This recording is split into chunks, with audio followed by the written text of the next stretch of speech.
இந்த உலகத்துல முடிவில்லாத ஒரு வாழ்க்கையை வாழ்றதுக்காகவும் இல்ல நீண்ட நாள் இளமையோட வாழ்றதுக்காகவும் ஆராய்ச்சியாளர்கள் பலவித முயற்சிகளை இன்னைக்கு வரைக்கும் எடுத்துக்கிட்டு தான் இருக்காங்க. அந்த வகையில பல நூற்றாண்டுக்கு முன்னாடி வாழ்ந்த சில பேர் அழிவில்லாத ஒரு வாழ்க்கையை வாழ்றதுக்காக அவங்க மேற்கொண்ட வழிமுறைகளையும் மூட நம்பிக்கைகளையும் இந்த வீடியோல பார்க்கலாம். Welcome to unknown history.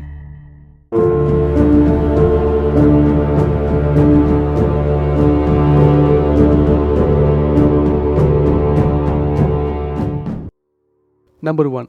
சைனாவோட புராண கதைகள்ல அழியா வரங்கள் பெற்ற நபர்களை பத்தியும் அதோட மந்திரங்களை பத்தியும் பல கதைகள் இருந்தாலும் கிமு 221 சைனாவோட முதல் பேரரசரான ஹிங் சி ஹுவாங் மரணம்ங்கிற ஒரு நிகழ்வை அவர் ஏத்துக்க மறுத்திருக்காரு. இதனால அவர் பல மந்திரவாதிகளை தேடி போனது மட்டும் இல்லாம அந்த காலத்தை சேர்ந்த பிரபலமான மருத்துவர்கள் கிட்ட அழியாமைக்கான அமுதபானங்களை தயாரிக்க சொல்லி உத்தரவிட்டிருக்காரு. இது மட்டும் இல்லாம அவர் இருக்கும்போது யாராவது மரணங்கிற வார்த்தையை உச்சரிச்சா அவங்கள கடுமையா தண்டிக்கவும் செஞ்சிருக்காரு.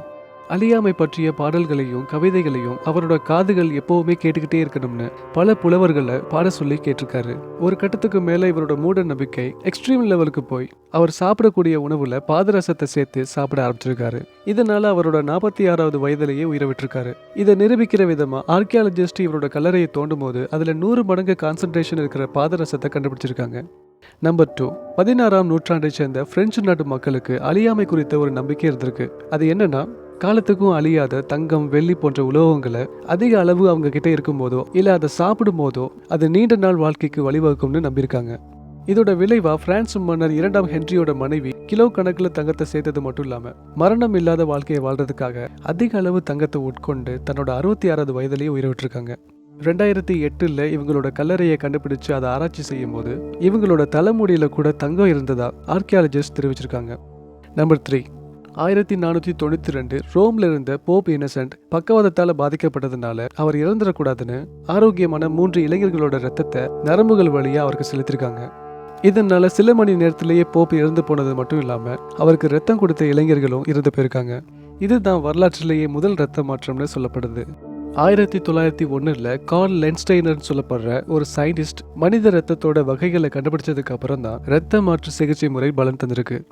சில மருத்துவ விஞ்ஞானிகள் மனிதர்களுக்கு இரத்த பிளாஸ்மாவை மாற்றம் செய்யற ஆராய்ச்சியில ஈடுபட்டிருக்காங்க. ஆனா அது எந்த அளவு மனிதர்களுக்கு நீண்ட ஆயுள கொடுக்குங்கிற விஷயம் கேள்விக்குறியா தான் இருக்கு. கடைசியா எகிப்தியர்களை பத்தி எல்லாருக்குமே தெரியும். அவங்களோட மம்மிஃபிகேஷனுக்கு முக்கிய காரணமே ஆஃப்டர் லைஃபை பத்தின அவங்களுக்குள்ள இருக்கிற ஒரு நம்பிக்கை தான்.